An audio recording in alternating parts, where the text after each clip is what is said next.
Imagine you're foraging in a forest 10,000 years ago. You find a piece of fruit. It smells wrong. It's fermented, bruised, split open, and sitting in the sun for days. Most of your tribe walks past it. You're hungry. You eat it anyway. Within an hour, something is happening to your body that you've never experienced before. Your limbs feel heavy. Your vision blurs. You're stumbling. Your friends think you're dying. But you're not. You're drunk. And for the first time in human history, someone just experienced something that would reshape civilization itself. This isn't a funny story about ancient people getting tipsy. This is the story of how accident became ritual, how ritual became culture, and how fermented fruit literally rewired human society. The real answer is far stranger than you think. Fermentation didn't start because humans were clever. It started because humans were careless. About 13,000 years ago, when humans first began settling into permanent villages, they stored grains in clay pots. These containers held wheat, barley, and millet. They were designed to last through winter. But water seeped in, rain collected. The grains sat there wet and warm for weeks. Bacteria and yeast did what they've always done. They broke down the sugars in the grain. They produced alcohol and carbon dioxide as waste products. The humans didn't understand this. They just knew that a pot of grain that looked ruined suddenly tasted different, slightly sweet, slightly fizzy, slightly intoxicating. The first person to drink this accidentally fermented beer wasn't trying to get drunk. They were trying not to waste food. And when they felt the effects, their brain registered something novel, something that made them feel different from ordinary consciousness, something that made them want to feel it again. Neuroscientist David Nutt from Imperial College London has studied how alcohol affects the human brain. He found that ethanol suppresses activity in the prefrontal cortex, the part of your brain responsible for judgment, planning, and social anxiety. In other words, alcohol makes you feel less worried, less inhibited, more social. To an ancient human living in constant fear of predators, starvation, and tribal conflict, this sensation was revolutionary.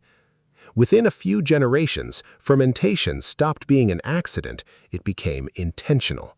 Archaeological evidence from Mesopotamia shows that by 7000 BCE, humans were brewing beer on purpose. They weren't doing it to get drunk, not exactly. They were doing it because fermented beverages were safer than water. Water sources were contaminated. People got sick. Beer killed the bacteria. You could drink it and survive. But here's where it gets interesting. Fermentation also made grain more nutritious. The fermentation process breaks down the cellulose in grain, making the nutrients more bioavailable. Your body can actually absorb more vitamins and minerals from fermented grain than from raw grain. Ancient humans didn't know this scientifically, but they knew that people who drank beer stayed healthier than people who didn't. Anthropologist Patrick McGovern from the University of Pennsylvania analyzed ancient pottery residues and found evidence that fermented beverages were being produced in China, Mesopotamia, and Egypt simultaneously around 9,000 years ago. Different cultures, different continents, the same discovery. Not because they shared knowledge, but because fermentation is what naturally happens when grain meets moisture and time. Once fermentation became reliable, something unexpected happened. Alcohol became central to human ritual. In Mesopotamia, beer was so valuable that it was used as currency. In Egypt, workers building the pyramids were paid in beer. In ancient China, fermented drinks were offerings to gods. In pre-Columbian America, fermented corn beverages were reserved for shamans and priests. Why would every ancient culture independently decide to make alcohol central to their spirituality and economy? The answer is neuroscience again. When you drink alcohol, your brain releases dopamine. Dopamine is the chemical associated with reward, pleasure, and bonding. In small amounts, in social settings, alcohol makes you feel less worried, less inhibited, more social. To an ancient human living in constant fear of predators, starvation, and tribal conflict, this sensation was revolutionary.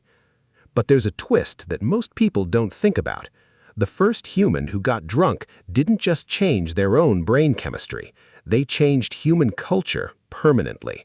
They showed their tribe that consciousness could be altered, that the mind could be transported to a different state, that you could feel something other than hunger, fear, and survival. This single accident opened a door in the human imagination. Once humans knew that fermented grain could shift their consciousness, they started looking for other plants that could do the same thing.